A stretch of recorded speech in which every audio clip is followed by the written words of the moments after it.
Hi guys, welcome back to my channel. My name is Lone Vic, and today I will be giving you my honest opinion about Frostpunk, the board game. It's a pretty fresh Kickstarter arrival. I've done a how to play video quite recently as well. You can look it up on my channel, and in this video, in the Honest Talk series, I will try to share my honest opinion after having a few playthroughs in and kind of getting a pretty good, I think, feel of the game on what I like and what I personally don't like about this game, and maybe this will help you out whether in deciding whether you want to buy it or not if you haven't gotten onto the Kickstarter bandwagon and pledged a copy yourself earlier like I did. And if you like the videos that I'm doing here on my channel, I'm posting regularly, you can support my channel and help it grow by clicking the like button under the video, hitting the subscribe and the notification bell under the video to be notified about new videos on my channel. And if you feel like it, there is a link in the description to the video if you want to buy me a cup of coffee. And right now, without any further delays, let's dive in and talk about the good and the not so good of Frostpunk, the board game. So first of all, Frostpunk is a cooperative game for 1 to 4 players in which, like in the computer equivalent that this game is based on, you will be trying to manage your city, fulfill the scenario goals, and have everybody survive without the hope dropping too much or discontent rising too high so that anybody throws you out of the city and declares a new leader, or everybody dying, for example. Let's start with talking about the good things that I've experienced over the few gameplays that I've done in this game, solo and multiplayer as well. Now, the first things first is that before I sat and played my first round of the board game, but after reading all the rules, I sat down to my console and launched Frostpunk to play a scenario or two to kind of jog my memory and remind myself what the computer game was all about and what were the rules governing the computer game. And because I wanted kind of to compare whether the skills that I'm using to and the techniques that I'm using to win in a scenario in the computer game are translatable into the board game, whether you can use the same patterns and the same kind of mechanics, let's say, in order to. And also I wanted to compare how well this game corresponds to what you see in the screen, so how relatable it will be to the fans of the computer equivalent, and how people who had no contact with the computer version will receive this game when it lands on their tables, or if it lands on their tables. So let's start with those impressions, and those are almost unanimously positive, and I will tell you why in a few sentences right now, or more than a few. First things first, if you haven't played the computer game and you are interested in purchasing Frostpunk, the board game, or you've already done it through Kickstarter, for example, or some late pledges, then you are in for a treat.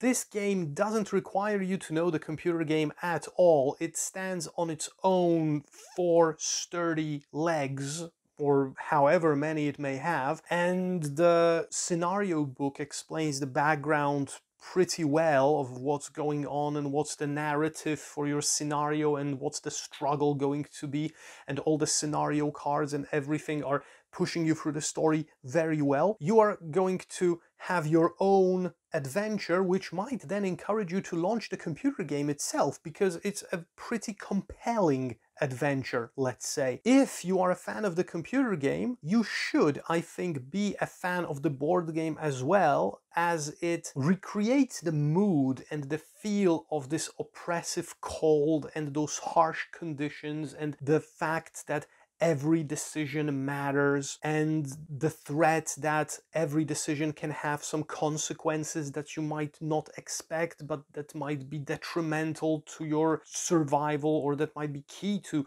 the survival of your city in the future. There is a slight luck factor in it as well, but so it was in the computer game too. You couldn't plan for every opportunity and for every kind of case, every event that happened. So in both cases, whether you're new to the Frostpunk world or whether you're an experienced computer game player, I think both worlds should be satisfied with the board game quite a lot. I'm talking from a perspective of a computer game player. I know the game very well, but I've also threw it in against some people who had no contact with the computer game, and they enjoyed it quite much as well. So that's the first thing, that's a plus. And the second thing connected to this is that even though it recreates the world of the computer game quite well, as I've said a moment ago, Frostpunk the board game is its own animal kind of thing. Don't expect all of the mechanics and all of the nuances of the computer game to be found in this box.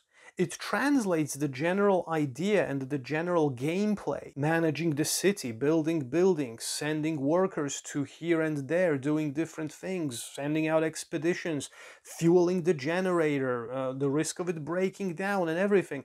But it does it with its own original mechanics, which vary in some ways to a large degree from the computer game, but this allows it to be a very fulfilling board game that is a pretty original creation, but still kind of working in the general parameters of the world and of the setting in a very efficient way. So it will have a lot of differences. You will notice a lot of differences between what you can do here and what you could do in the computer game when it comes to building buildings and kind of creating your city. It's a bit more sparse when it comes to the board than it was in the computer game. Sending workers to tasks will look differently as well, because the numbers will be a bit more agreed upon. Like you have, 30 workers and 15 engineers, but they are represented by only a few meeples that you can send out, because that would be ridiculous to have to send out 30 workers every single round or something like that. It's a ludicrous upkeep time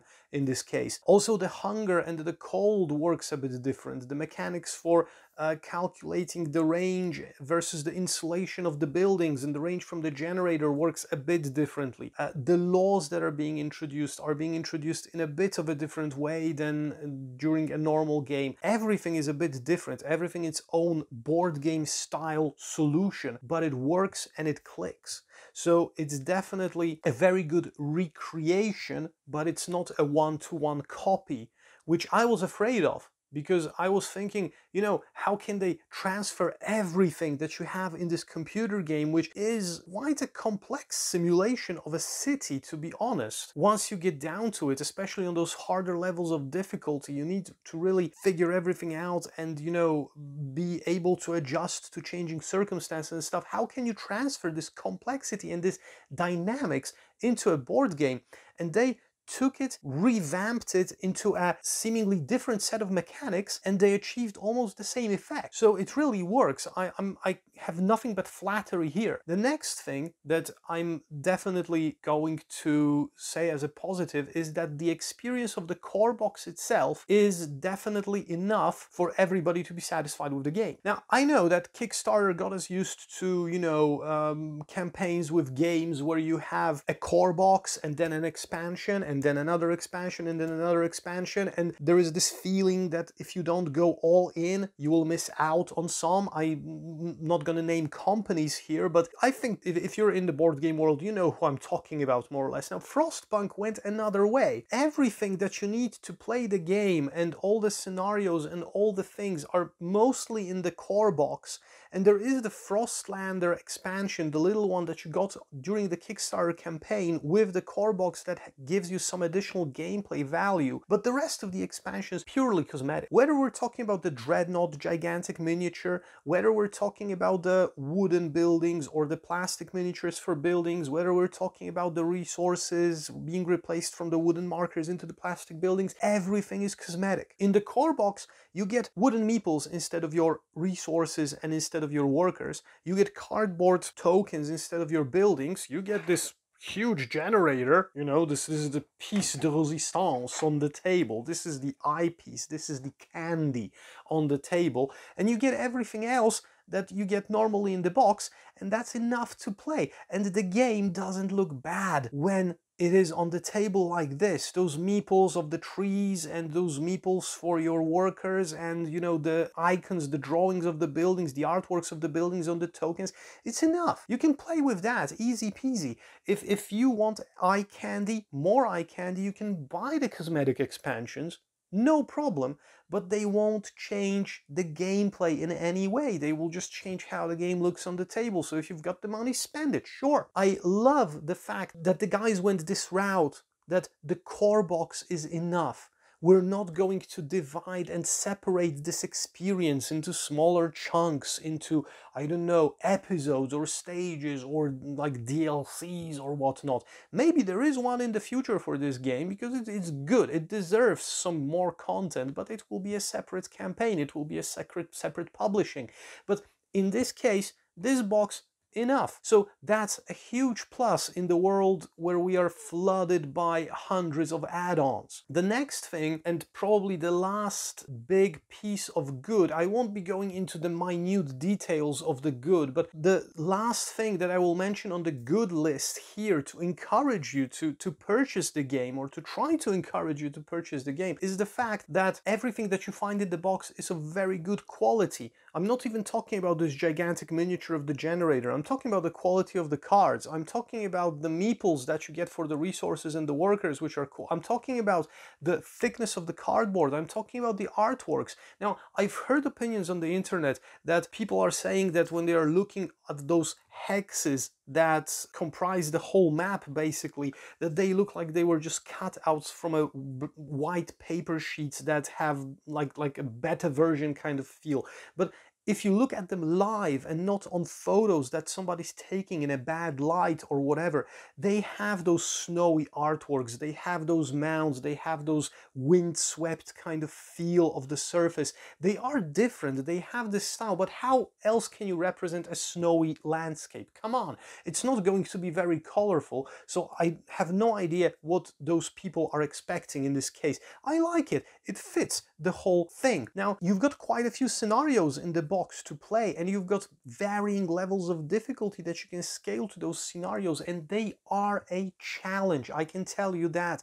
The first scenario that I was playing on the lowest difficulty level there is, which is, I believe, normal, basically, because it scales up from there. I've lost like for the first times before I figured out what I'm doing and what I should be doing right. And it wasn't a case of luck, it was just a case of bad strategy and planning. But then when I got into the gist of it, when I got the drift of the game, I went for the second scenario the first time around and I've won. So it has a learning curve, definitely, but there are multiple options for gameplay here. So you'll be playing the same scenario a few times to win it finally in some cases, and you have so many scenarios to go through. So this game is going to last you a long time. And whether you're playing solo or with a cooperative aspect, I think that the experience doesn't really get worse or better in any way. It's a solid experience no matter how big of a player count you're taking to the table for this game. Enough of the good, so let's go into the negatives, or the not so good things. And I've got a few to mention here as well, so let's kick off. Now, the first not so good thing is that this game is a table hog. And I mean a table hog, seriously.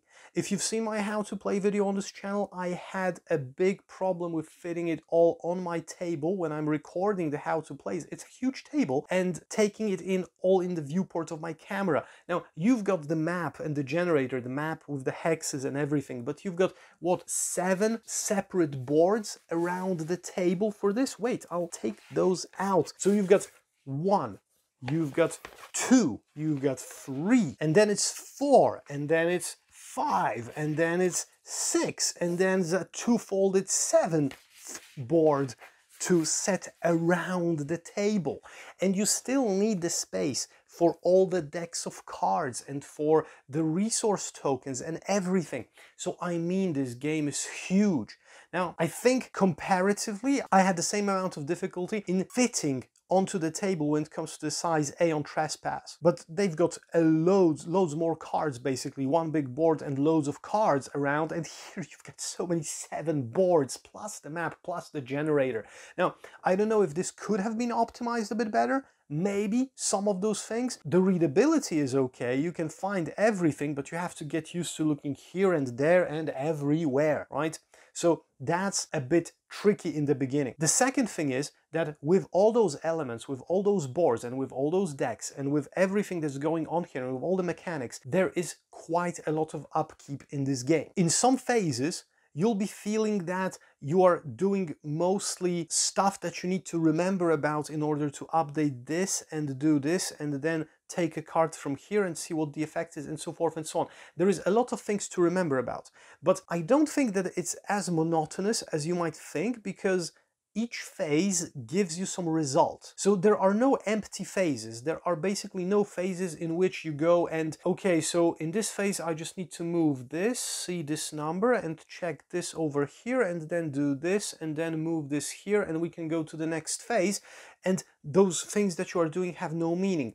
In every phase there is something that concludes this phase, that's a result of this phase. And I think that this is good planning, a good design on the behalf of the authors of the game, that even though there is a lot of upkeep in this game and a lot of things to remember about, they all amount to something in stages. Because you've got 9 stages in this game. In every turn, you've got 9 phases, right? So that's a minus because of the upkeep, in my opinion, and because that everything is everywhere around the board when it comes to design-wise and all those little boards and everything.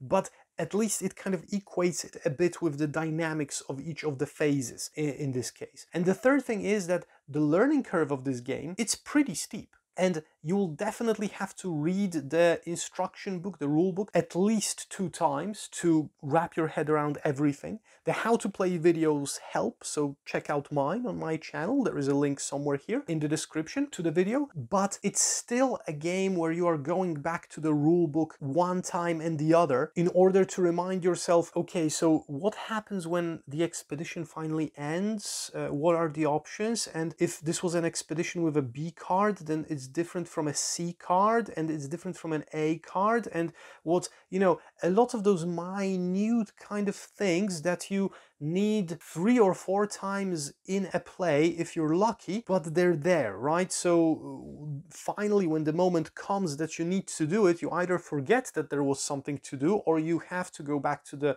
rule book and find it. And the last thing, to be honest, I'll be wrapping this up right now. The last thing is that as far as design choices go, you've got 2 books in this game. This is the scenario book and the rule book is here, right? But the index for the rule book is at the end of the scenario book. Yeah. So I have no idea who came up with this, but I think that when it comes to the usability and the user friendliness, this is the worst idea of this whole box. Because right now, if I want to find out what's happening with an expedition, I need to first, if I don't want to just roll through the rule book in order to find anything, I first need to go to the scenario book and find where the expeditions are and then see what page it is in the rule book and then put this down, take the rule book up and look it up. So yeah, you get the point. So I have no idea really whose idea was that, but the last thing that I'll mention here before I go through to the conclusion is I'm not mentioning the iceberg box, which you can see over here, because I've done a separate video about that, so you can check out my opinion on this box if you want it or if you are thinking about purchasing it to the game, if you want it or not. I'm just judging this core box that I have on my shelf right now. I also got the cosmetic add-ons, but I'm not talking about those because they don't influence the gameplay in any way. So let's wrap it up, let's summarize, and let's end this video, shall we? Frostpunk the board game. Definitely, if you want a challenge, if you want a game that will be taxing your strategic thinking and your planning and has a minimal amount of luck, but has a lot that you can influence and a lot that you can kind of have control over, then this is going to be a very good game. If you're a fan of the computer title, you are going to be very satisfied with the board game. If you haven't seen the computer game and you're interested in the board game, not knowing the computer game won't be a factor here. You will be enjoying this one on its own very, very much. The quality of the components is great. I love it even without all the cosmetic add-ons. It stands on its own on the table and it looks nice. If you are not discouraged by a lot of rules that you are going to have to digest, and if you are not discouraged by the table space that this game requires, which is quite significant, and if you don't mind the upkeep that you have to do during the game, because there are a lot of different indexes and a lot of different things that you need to remember to update here and there on different boards that you have on your table, then you are going to have a lot of fun and you are not going to regret purchasing this game and spending your money. So that's my honest recommendation. after my experience with this game. Thank you for watching, guys. I hope that this video was helpful in any way. My name was Lone Vic. This was Frostpunk, the board game, and stay tuned to my channel as I'm regularly throwing in new content for you guys. And if you want to support what I'm doing here, you can click the like button under this video. There's a subscribe button below and a notification bell if you want to be notified about new videos coming to my channel. In the description to the video there is a link if you would like to buy me a cup of coffee. And soon, well, you can see in the background that I'll be doing videos on new arrivals at my doorstep that you can see right next to me, so stay tuned for those. And for now, thank you very much for being here. If you have any comments about the game, any questions, any remarks or any observations of your own, there is a comment section below the video. I'm always there to answer or to help out with any queries, any questions, any doubts, and any comments that you are making. And thank you very much for watching. Stay frosty. See you next time. Bye bye.